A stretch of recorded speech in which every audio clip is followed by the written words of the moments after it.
First time ko lang magkaroon ng motorsiklo, and then YTX 125 yung pinili ko. 2 years na sa akin tong motor na to, and umabot na ako dito ng 25 kilometers.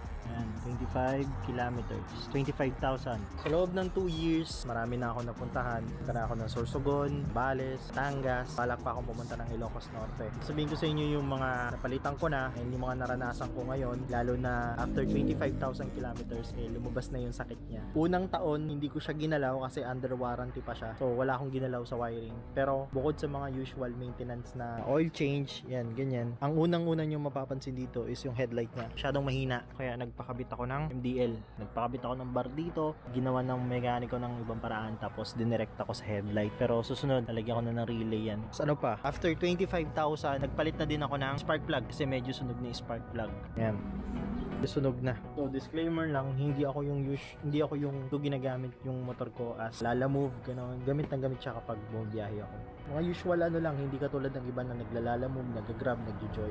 Parang nung isang araw lang, lumabas yung sakit niya. Lumabas ito. Yan, walang problema dyan. Ibig sa throttle yan eh. Ang naging problema ko, pag kumakaliwat kanan, humihina siya. Usually, ang mga problema, kapag kumakaliwa o kanan, nag-wild. Pero ang nangyari sa akin, humihina siya, namamatay. Kung yung usual flow niya, ang sa akin, yun yung sinasabi nilang sakit ng YTX 125. Tinanong ko pa nga sa YTX group natin yan. Ang recommendation sa akin is tanggalin yung choke o kaya palitan yung throttle cable. Pinacheck ko sa mekaniko yung dalawang problema na yun. Eto, walang problema. Na-check niya. So, ang naging problema niya is itong choke. So, ang nangyayari, naiipit yung choke niya. Ayan, parang nahihila siya. So ito, ginawa to ng mekaniko. Pinasok siya sa loob.